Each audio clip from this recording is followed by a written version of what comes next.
Saya Tung Desewaringin disebut oleh majalah marketing sebagai pembicara terbaik di Indonesia, motivator terheboh di Indonesia, juga pelatih sukses nomor 1 di Indonesia.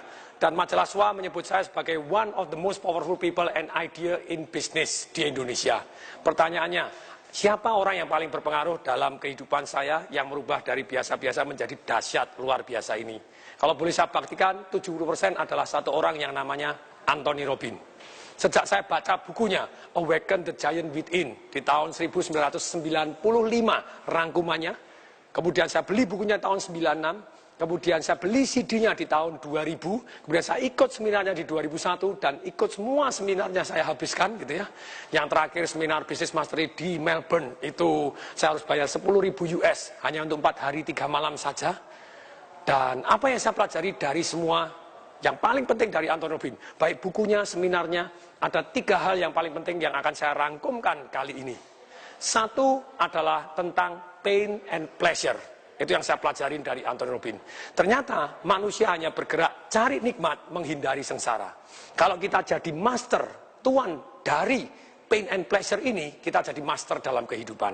Tapi kalau kita menjadi budak, hanya cari kenikmatan jangka pendek, tidak tahan kesengsaraan jangka pendek, lupa kenikmatan jangka panjang, lupa kesengsaraan jangka panjang yang bisa menerima kita jadi budak dari pain and pleasure, tentu saja kehidupan kita akan berantakan.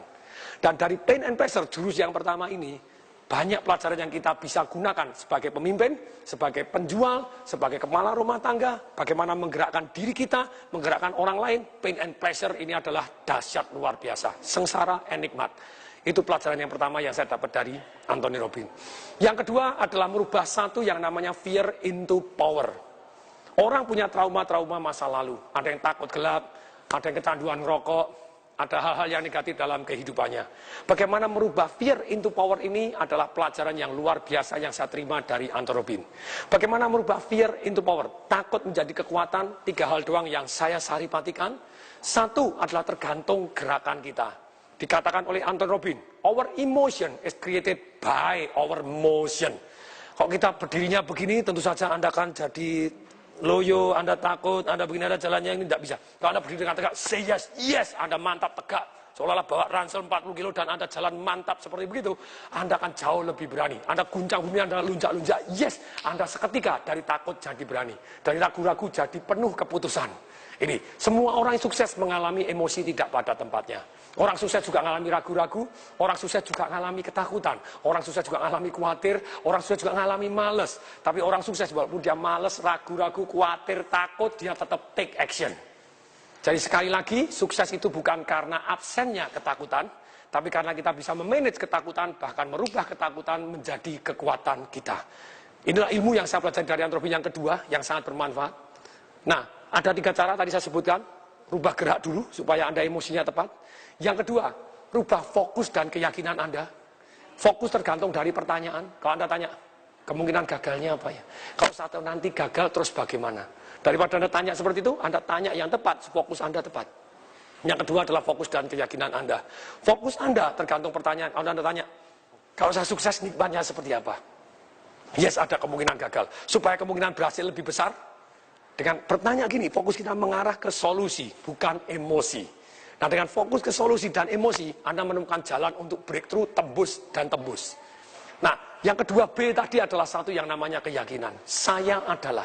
Keyakinan ada 2 macam. Satu adalah yang namanya aturan atau rule di dalam hati kita. Bila saya begini, maka saya begini. Yang kedua adalah identitas. Saya adalah. Agama adalah, kerja adalah, cinta adalah, wanita adalah. Itu definisi, identitas. Dan kemudian 2 keyakinan ini sangat mempengaruhi kita. Kalau kita kepengen punya rumah besar, tapi dalam hati kecil kita punya keyakinan, bila rumah saya besar, maka bersihnya susah, Anda kan tidak, atau susah punya rumah besar. Nah, ini Anda harus rubah dengan betul sih, bila saya kepengen kaya, maka saya harus 1 hari keluar 10 kali untuk jadi marketing di jalanan. Kalau 10 kali satu keluar, 2 kali maka akan bawa hasil. 2 kali hasil, 25 hari kerja, 50 hasil, saya akan jauh lebih kaya. Baru keluar 2 kali, mendadak panas, tidak mau. Kenapa? Karena keyakinan Anda tidak kongruen, bulat. Maksudnya bulat apa? Bulat itu begini, otak manusia hanya cari nikmat menghindari sengsara, seperti prinsip yang pertama tadi. Bila titik-titik, maka titik-titik. tidak bulat, positif dan negatifnya campur, otak Anda bingung. Otak manusia seperti magnet. Dia hanya mengejar kenikmat, menghindari sengsara. Makanya, kalau misalnya nikmat dan sengsara campur, dia bingung. Bila saya keluar 1 hari 10 kali, maka saya tambah kaya. Tapi 1 hari 10 kali kan panas. Ada yang ketidak nikmat dan sengsara. Otaknya bingung. Ya sudahlah, keluar 2 kali cukup. Akibatnya ya cuma 2 kali saja. Otak manusia, keyakinan ini bertanggung jawab sepertiga kesuksesan kita. Kalau kita belum sukses, bongkar keyakinan Anda. Dalam buku Financial Revolution saya bahas total tentang keyakinan ini. Kalau orang punya keyakinan, mau sih kaya, tapi uang kan akar dari segala kejahatan.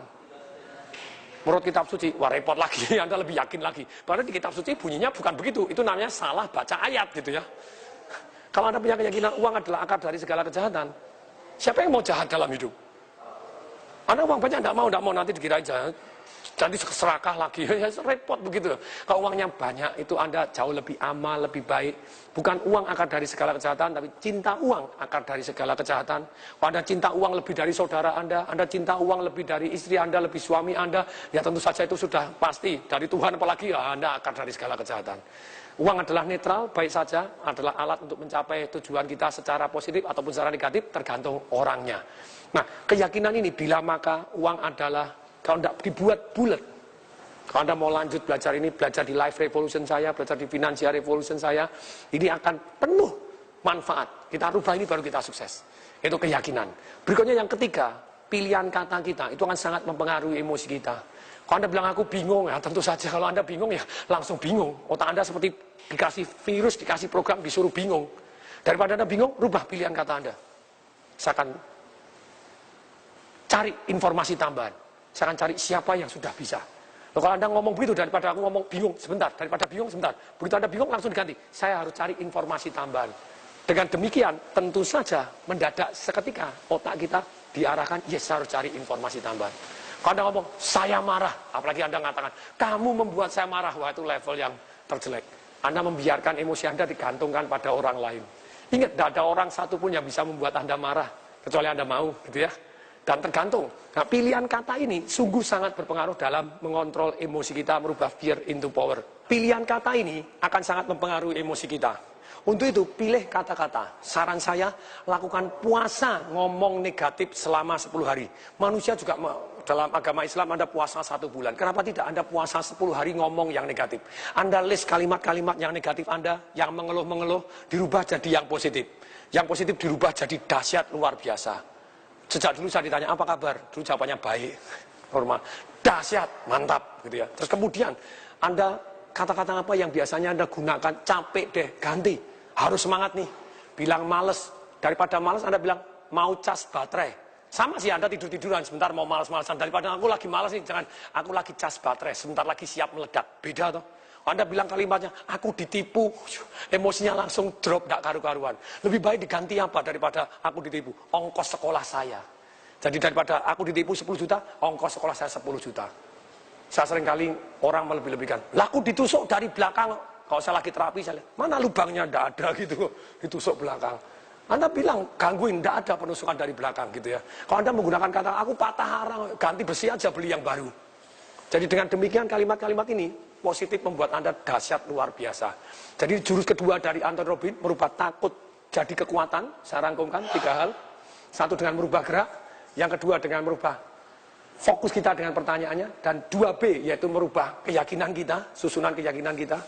Uang baik adanya, gitu, yang tidak baik orangnya. Gitu ya. Yang ketiga adalah pilihan kata kita. Pilihan kata kita akan sangat mempengaruhi emosi. Puasa 10 hari Anda ngomong negatif. Kalau nekat dalam hari ketiga, masih ngomong negatif berlarut-larut dan tidak pernah Anda ralat, kembali lagi hari pertama. 10 hari straight harus puasa ngomong negatif. Perhatikan perubahan terhadap nasib Anda. Perubahan kanan kiri Anda, betapa senangnya terhadap Anda yang baru, yang lahir baru, yang lebih positif. Ini yang jurus kedua yang saya belajar paling bagus. Setelah pain and pleasure, merubah fear into power. Yang ketiga adalah modeling. Itu yang saya belajar dari Anthony Robbins. Maksudnya apa modeling? Dia bilang sukses meninggalkan jejak. Satu cara untuk menjadi orang besar, bergaullah dengan orang yang besar. Sekali sukses bisa jadi beruntung semata. Kalau berkali-kali sukses, sudah pasti bukan beruntung. Dan berkali-kali sukses meninggalkan jejak.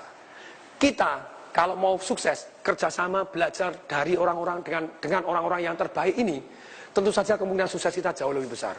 Nah, ilmu modeling, ilmu kalau bahasa kasarnya nyontek, kalau bahasa saya adalah ATM, amatin, tiru, dan modifikasi jauh lebih baik.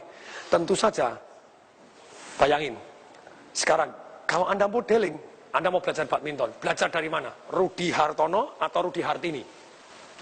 Tentu saja Rudi Hartono. Kalau Anda belajar dari Rudi Hartono, tentu saja kemungkinan suksesnya jauh lebih besar daripada Rudi Hartini yang tidak pernah main badminton. Ini makanya modeling, Anda harus belajar dari orang-orang yang sudah sukses dan mengalaminya. Saya baru aja naik Gunung Rinjani. Baru naik Gunung Rinjani, Anda tidak bisa belajar dari para teoriwan dan teoriwati. Boleh nggak boleh, lumayan, karena daripada tidak belajar sama sekali. Tapi kalau Anda belajar dan kerjasama, punya mentor yang membimbing Anda, orang yang betul-betul sudah punya pengalaman naik Gunung Rinjani, kemungkinan selamatnya jauh lebih besar daripada pakar teori melulu. Teori penting nggak? Tetap penting, karena teori dia belajar juga. Tapi kalau teori doang nggak tahu detailnya, tentu saja akan sangat-sangat berbeda. Jadi learn from the best. Jadi jurus modeling ini, belajar dan amatin tiru, ATM, amatin tiru dan modifikasi dari orang-orang yang terbaik di bidang yang Anda kepingin sukses. Modifikasi lebih baik, Anda tentu saja akan lebih sukses. Ini hal ketiga yang saya sangat senang, bahwa ini belajar dari Anthony Robbins, dan ternyata betul-betul merubah hidup saya, bumi dan langit. Semoga bermanfaat. Saya Tung Desa Maringin mengucapkan salam dahsyat.